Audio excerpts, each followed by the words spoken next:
15-year-old Sebastian Rogers was reported missing on Monday, February 26, 2024. He hasn't been seen since. His mother, Katie Proudfoot, and his stepfather, Chris Proudfoot, want us to believe that Sebastian walked out of his home during a cold winter's night barefoot, with only a keychain flashlight in hand, and that he went out the front door. It's a fairly ridiculous story. First, Sebastian didn't ever go outside without his shoes, let alone when it was pitch dark outside, 27 degrees Fahrenheit, and all by himself. No. And out the front door, when no security cameras in the neighborhood picked him up. No. A few days ago, human remains were found near the entrance of the Mount Roosevelt Wildlife Management Area, which comprises 11,000 acres. Likely filled with a lot of wildlife. What a perfect place to dump a body. Whoever left that body there sounds like they were in a hurry, dumping it at an entrance and not smack in the middle of those 11,000 acres. I mean, I'm pretty sure it's foul play. Did somebody just keel over and lay there all this time? Have some sort of heart attack or something? Perpetrators often choose wooded areas as dumping grounds in hopes that the body or bodies won't be found quickly. Obviously, sometimes the more decomposed the body, the harder it is to decipher whatever means were used to unalive the person. Now, obviously, I don't know if those remains belong to Sebastian Rogers, and I certainly hope that they don't. I just want to point out that it takes 2 hours and 21 minutes, however, to drive from Hendersonville, where Sebastian lived, to this wildlife area. So round trip, that's 4 hours and 42 minutes. Again, I don't believe Sebastian left his mother and stepfather's house on his own accord. I heard Sweetie Pie Lowe say that she believes he was carried out, possibly while knocked out on medication or worse. That made me think of little JJ Vallow. In case you don't know, his mother is Lori Vallow Daybell, aka the Doomsday Mom. Lori Vallow's friend, Melanie Gibb, and her then boyfriend, David Warwick, described seeing JJ Vallow being carried to bed by his evil uncle, Alex Cox. JJ was apparently limp, and Gibb and Warwick later wondered if JJ was even alive at that point. Sometimes mothers like Lori Vallow Daybell do evil things to their children, especially when a stepfather doesn't like the children, finds the children a complication, a burden, a hindrance to the carefree lifestyle he desires. We know that Chris Proudfoot did not get along well with Sebastian, and he wanted Sebastian out of his house. I'm also wondering if there was something in one of those alleged 5 Child Protective Services reports wherein Sebastian could serve as a witness to something that could have landed Chris Proudfoot in trouble with the law, or that could have destroyed Chris's chances of getting more custody of his daughter Faith. Could that explain why Sebastian went poof in the night, and why nobody wanted to maybe wait until the summer for Sebastian to go and live with his biological father, Seth Rogers? We know from Chris's 4th wife, Nina Gomez, that Chris displayed abusive behaviors toward her and her 2 children from her ex-husband. Honestly, I don't think Chris Proudfoot is capable of loving another man's babies, especially one with special needs. And speaking of those 4 ex-wives, 4 divorces, that's not a good track record. And I'm going to say that people don't typically divorce good, loving, caring spouses. If the 4 women prompted the divorces, then there was something lacking in Chris Proudfoot. Now it looks like wife number 5, Katie Proudfoot, hasn't run into a problem with Chris Proudfoot yet. Or did she? Was it Sebastian? But maybe she doesn't have any problems with Chris. And what does that indicate about her? as opposed to those 4 other women?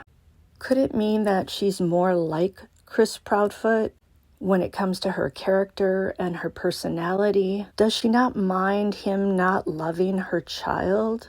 Was she okay with him allegedly calling Sebastian a retard, using a belt on him, basically rejecting him, and wanting to kick him out of the house? Remember, a neighbor said that Chris Proudfoot turned his power washer on Sebastian one day. Was Katie okay with that? Because most loving mothers, I would think, would grab that child, grab their purse, get in their car, and leave if they had the financial means to do so, and then initiate a divorce. Katie Proudfoot seems to be okay with Chris Proudfoot as he is, which again might mean that she's quite a lot like him. We know she's trained in mixed martial arts and is physically strong. Was she also, like Chris, a harsh disciplinarian? A cruel, mocking excuse for a human being? Was it okay with her to pick on a vulnerable 15-year-old? I also want to revisit Katie's use of the term thud. That's a very specific term. I was reading that using very specific words can sometimes indicate something about the speaker's state of mind or intentions, especially in the context of a potential crime.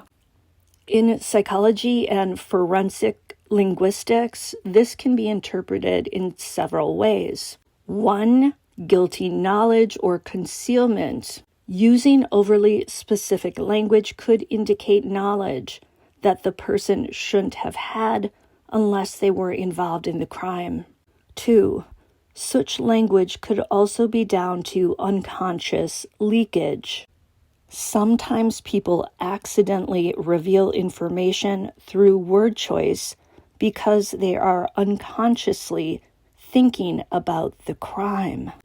I also discovered that the use of the word thud, as opposed to something more vague like a bump or simply a noise, might indicate a vivid memory. This suggests the event made a strong impression on the person using the term.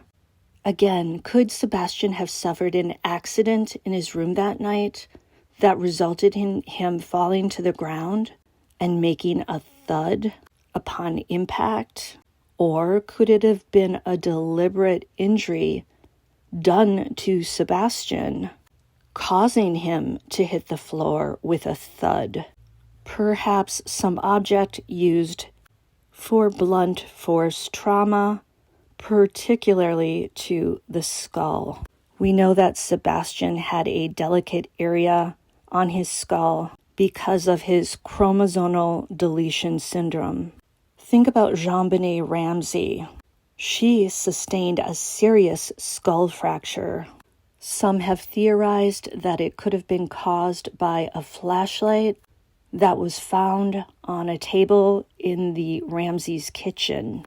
I also read that using a very specific word like thud could suggest that Katie Proudfoot has a clear idea of what caused the thud, which might indicate prior knowledge of the event. Then I started thinking again about if this was an inside job, and if Sebastian was unalived, which we don't know. And of course, we don't know if it was an inside job. Nobody's been charged with any crime.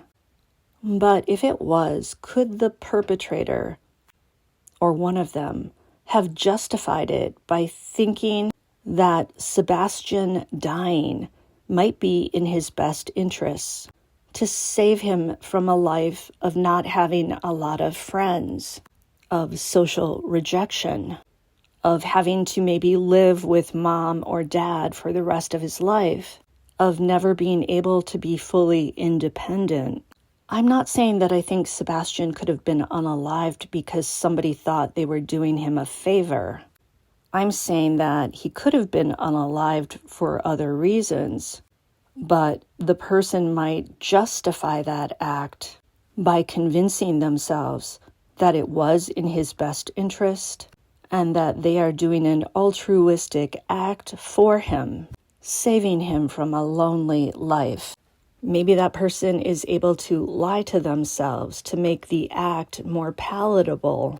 I mean, some people who do bad things can lie to themselves long enough that the lie becomes, in their minds, the truth. It's sort of like sometimes you can't remember if a memory is actually a real memory, or was it something you dreamed, and you start to question yourself. All I know is that Sebastian didn't leave that house in the middle of the night by choice, and I don't think he walked out of it either. I think he was either drugged or medicated or no longer breathing. I mean, he was 15 and he was thin. I suspect he could have wrestled pretty hard if people were trying to harm him. And then again, we did see some images of marks on Chris Proudfoot. Possibly bite marks, possibly scratches, allegedly. Everything I'm saying here is just my opinion. I'm speculating. But I can't seem to stop ruminating about this case for some reason. Sebastian reminds me so much of Summer Wells. Vulnerable children who needed protection, but didn't seem to get it. And I still pray that Sebastian is alive and well. But we're coming up on the 1 year mark, if you know what I mean. Let me know what you think in the comments. Please like, share, and subscribe. I'm T of Bed Crime Stories, and I'm wishing you a very, very good weekend. See you next time.